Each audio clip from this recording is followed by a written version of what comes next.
Good afternoon. We are breaking into regular programming right now with this special report. Attorneys representing the family of Devon Bailey holding a press conference in downtown Colorado Springs right now. On behalf of Devon Bailey and his family, I want to commend all of you for having the courage and the commitment to stand with us in solidarity as we demand justice, not just for today, but for the past and for the future.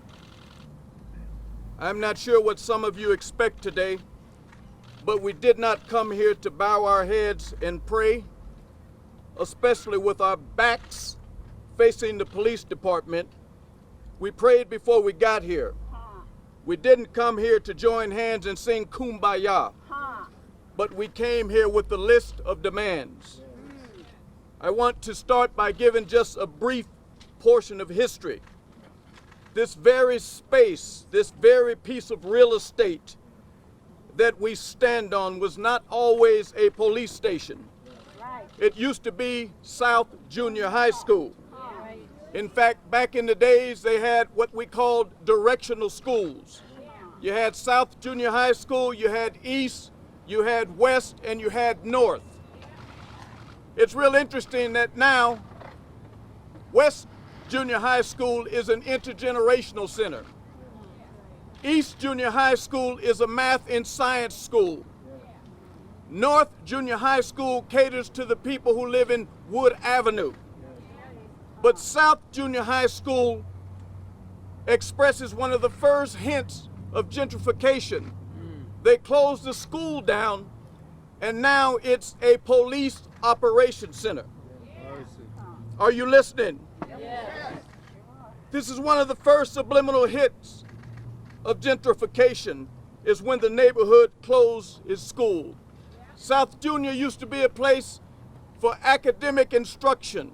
It was a place where the community came and nurtured one another. It was a place where people came and learned job and career skills. It was a place where families came and shared stories. It was a place for black people, for white people, for brown people, for red people, for yellow people, for all people. And then it got closed down. That was then. But let's look at what it's become now. It's become a place where some people fear. It's become a place that lacks the ethnic diversity that I just mentioned. It's filled with people who don't understand us. It's a place filled with people who don't value us.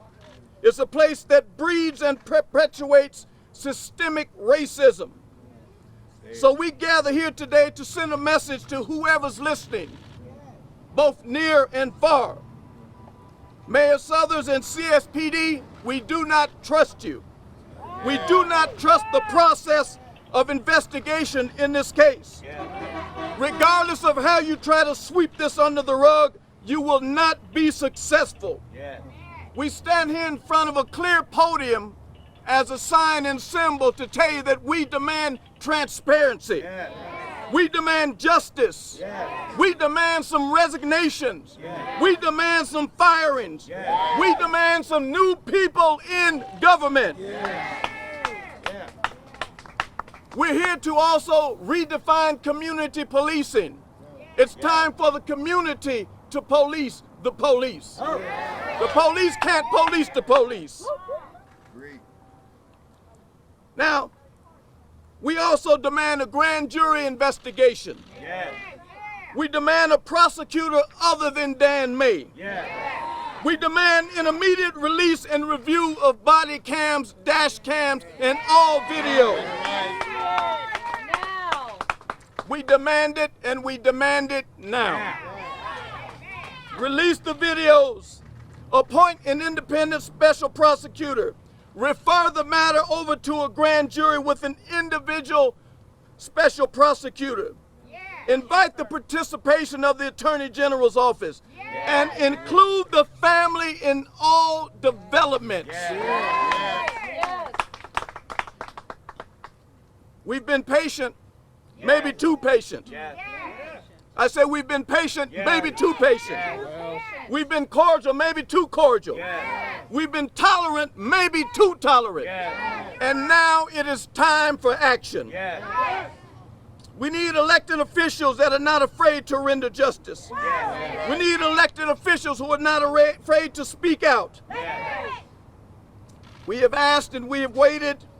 We are anxious and now we're impatient. And we demand justice. You may think that our neighborhoods and communities are absent of resources, but I present to you today the resources of our community. We're strong. We're united. We're intelligent. And we know what injustice looks like.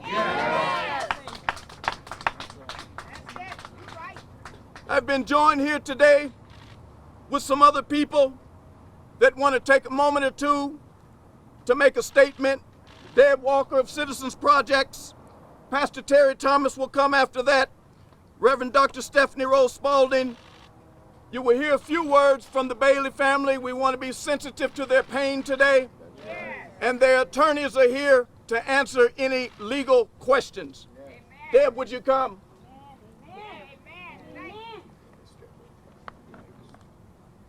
Good morning, everyone. My name is Deb Walker, and I am the Executive Director of Citizens Project. We're an organization that for more than 25 years has championed equity and diversity and spoken out about injustice in our community. Because we believe our government and its agencies must represent all people, and because transparency is a core value, Citizens Project stands with our community in solidarity.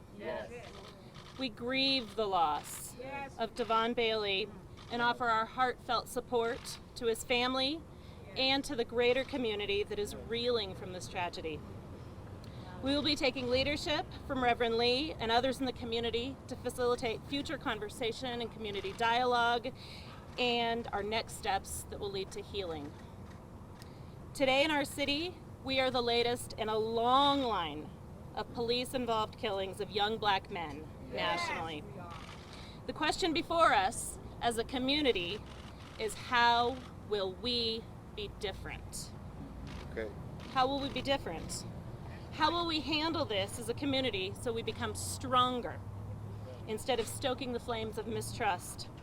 How will we ensure that there is meaningful accountability of those involved and ensure that the community trusts the process?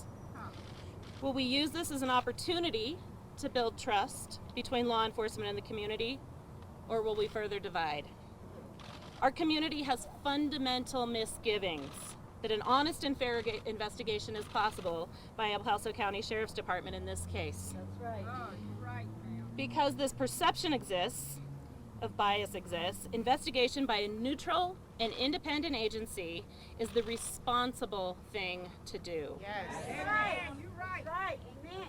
Mayor Suthers has a reputation for working across the aisle for the good of our community. That's right. Yes. That's right. And he is on track to leave a legacy of bringing this community together. We urge him to protect that legacy. It is in our community's best interest to have an independent, even-handed investigation. That's right. You're right.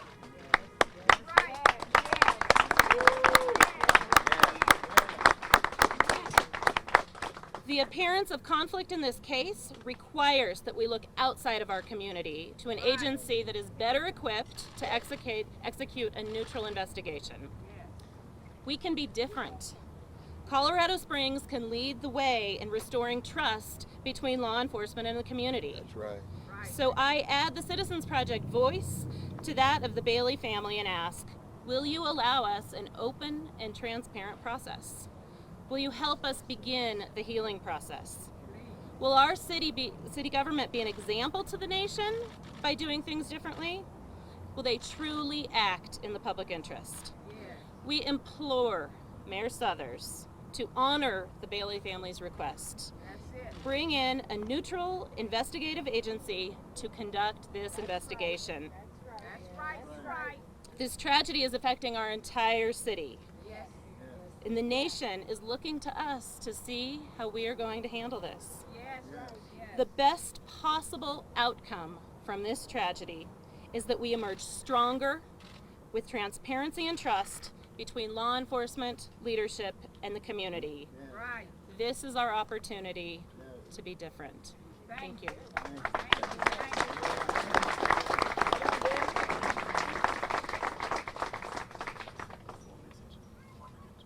How many minutes?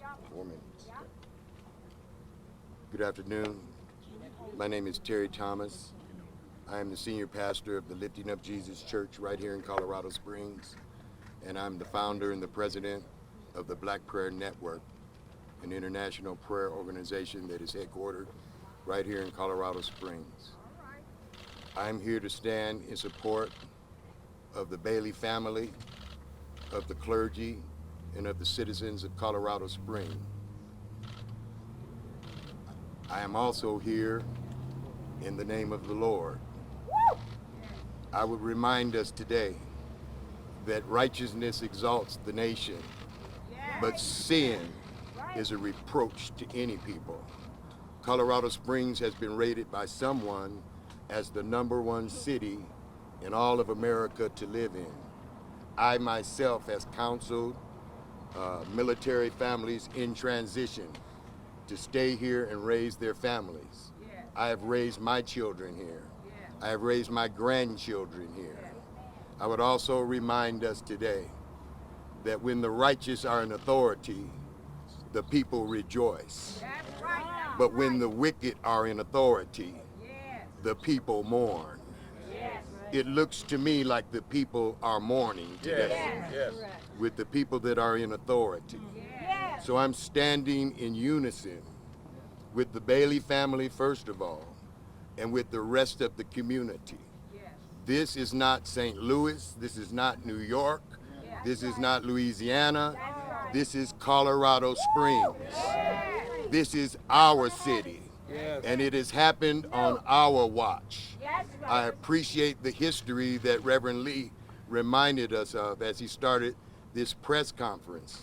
History also would remind us that we cannot afford to let friends investigate friends. Say that again. I said history will remind us, and if we were wise, we would listen to it, that friends cannot be trusted to investigate friends. We're standing in unison with the Bailey family and with the rest of the Colorado Springs family. We have patiently asked, and I heard the Reverend say, now we are impatient, but I will bump it up a notch. We are now demanding. I said we are now demanding an independent investigation. And if it has to be outside, people from outside of this state to come into this community, people that have experience in these matters. We all know how this movie ends, but it could be that we all are been raised for such a time as this to say no, not on our watch, not on our city, and it must stop now. I have 4 words from the heart that come from the heart of peace and from the heart of prayer, holy prayer. It is us, we, together, and united. And the 5th word is for all of us. I was at a prayer meeting last week with some preachers. They didn't even know what had happened until I showed up. And the 5th word is us, we, united together. And if we stay that way and don't let divisions come in, the victory will be ours. I say it in the name of Jesus.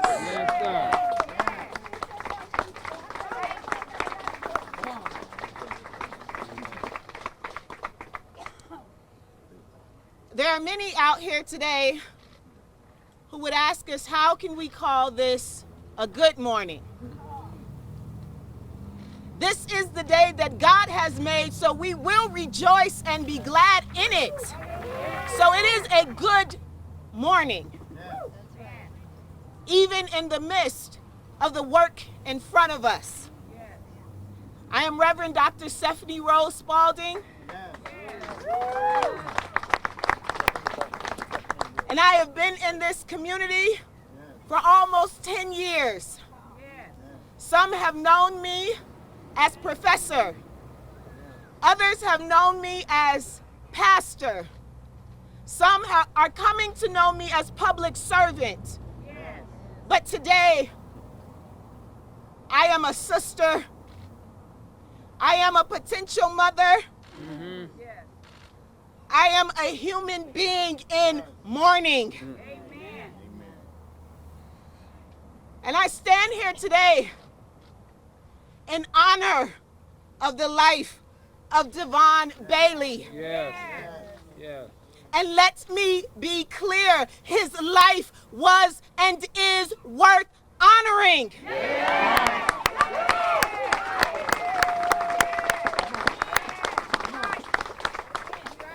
There are numerous media outlets here on this morning, and I am calling to you as well to bring forth righteousness. His life is worth honoring.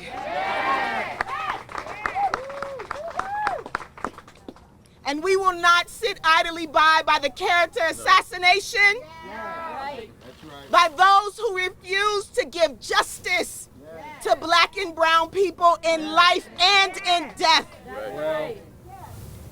Pastorally, by faith, I am reminded of a passage in scripture where for my own sins, Christ died. And we are told scarcely will one die for a righteous man. Yet for myself, did he die? There are a number of people who are in positions of power who waddle on the fence and will not stand for righteousness. And so whatever you may believe, if justice is not available to one of us, then it is not available to any of us.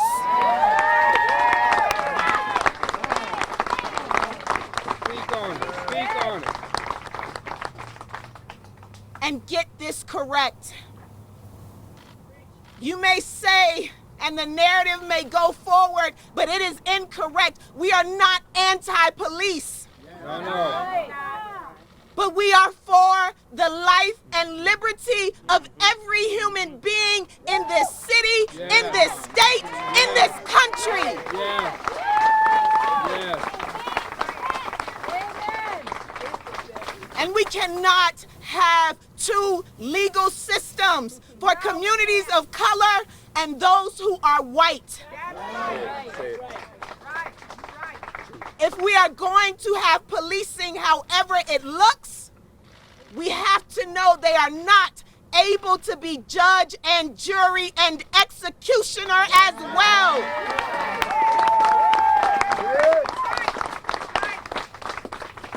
And so we stand demanding yet again an independent investigation. We stand demanding the respect for the lives of the Bailey family and for those in this community who have been denigrated and dehumanized and cast aside. That's right. We stand demanding justice. For a threat to justice anywhere is a threat to justice everywhere. Indeed.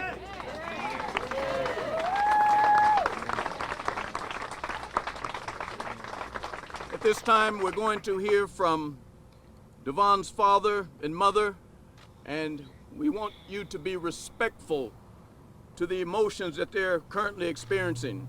Yes, sir. Yes, sir. First of all, I want to say I don't want to make this about Black Lives Matter or anything because all of our lives matter. I know everyone says that my son was killed by a white cop and he's a black man in the community.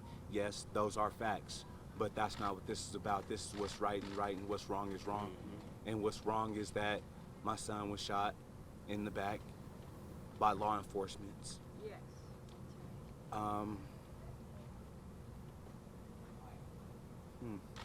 That's all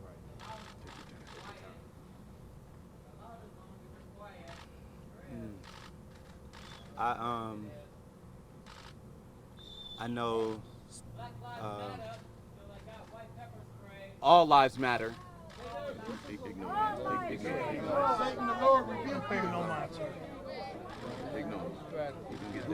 Devon was a great kid, great son, great man. And all we want justice for what was wrongfully done to my son. I know I can't have him back. I know that he's in a better place.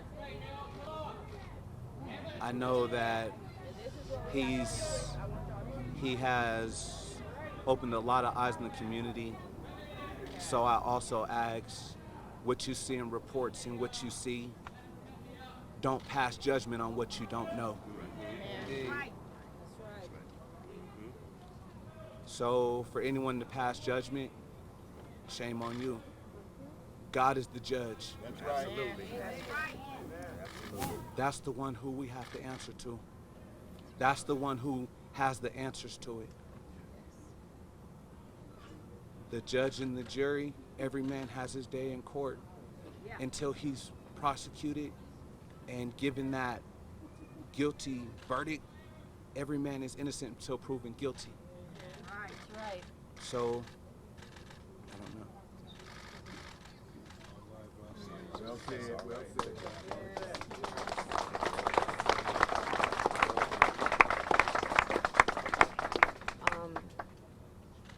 I just want to say I miss him so much. I never even thought I'd be here right now. I just want everybody to know Devon was such a loving person. He loved his family so much. He always wanted people to do the right thing. And I just want justice for him, because this matters for everybody who has a child in their life. Never think it can never happen to you, because I thought that. Well, So we have to fight for justice, so no one else has to feel this pain of not seeing their child anymore.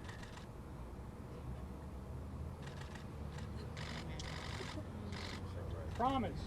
I'm white and I can't even get justice. At this time, we're going to ask the attorneys to come and make whatever statements they would like to make.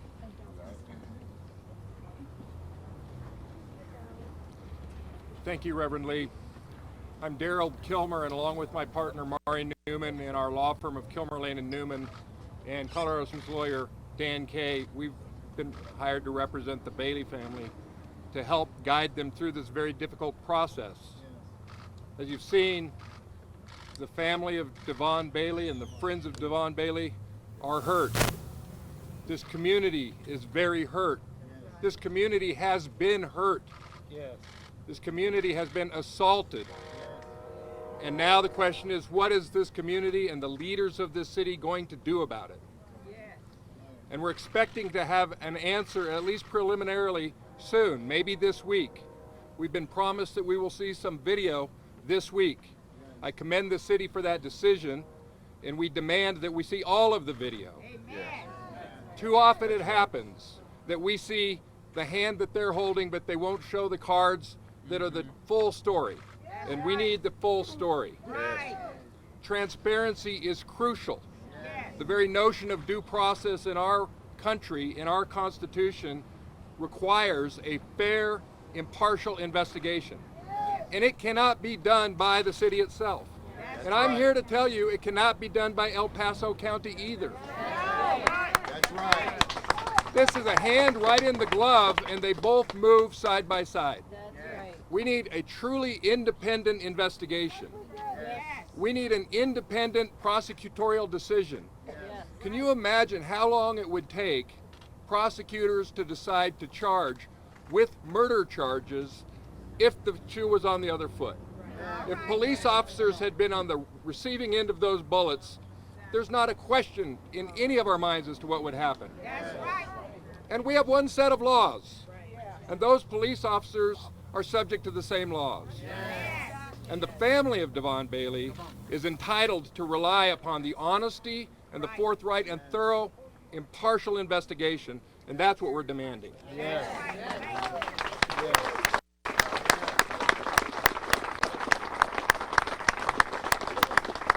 And it's not necessarily an insult to say that the city can't do it. One of the previous pastors so wisely pointed out that we cannot expect to investigate our friends and have it be an impartial outcome. This is why we're asking the city leaders to reach out to the Colorado Attorney General's office to lead the investigation and to make a prosecutorial decision with the help of a grand jury of citizens. This assures us of the transparency that we're all entitled, and most pointedly, that the Bailey family is entitled to.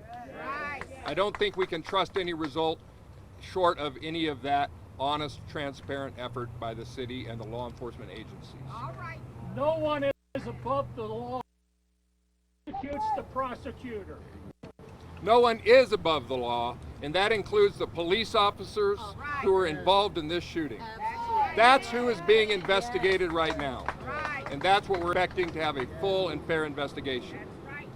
And this community is a beautiful community with beautiful people in it. But it has had its share of ugly incidents in the past. And it would be wrong for me to not mention that law enforcement against people of color in this community has been disproportionate. It has not been equal. There have been previous killings of young African American men even in the last 12 or 15 months. Jeffrey Melvin Jr. died at the hands of Colorado Springs Police Department. Doremus Lemuel died at the hands of the El Paso County Sheriff's Department. This appears to reflect a culture of violence coupled with indifference in response. We don't see people held accountable for these things. And the legacy of Devon Bailey will be when we turn the corner. We're going to hold the police accountable. We're going to have a new day in this community, and that's what we're asking the city leaders to lead on. Not to follow, but to lead. I want to let my partner Mari Newman say a few words, and then we're willing to take questions either now or after the press conference breaks up. Ms. Newman. I'm Mari Newman of Kilmer Lane and Newman, along with my colleague Daryl Kilmer and Dan Kay. We represent the Bailey family. So today we are standing supporting the Bailey family, yet another family who has suffered the absolute worst thing any parent can imagine. And if you're not teary about it, you're not thinking about it. But how many times do we need to stand here to support a family of another black man who has been killed by law enforcement? How many times? How many times do we need to gather the community together to stand up to support another black family who has lost their child? How many times do we need to stand out in front of a police station and demand transparency in the investigation? How many times do we need to demand an impartial investigation instead of yet another example of the fox watching the hen house, like we have seen time and time and time again? How many times do we need to call out the media to shed light on this horrible affliction, not just in Colorado Springs, not in Colorado as a whole, but across our nation?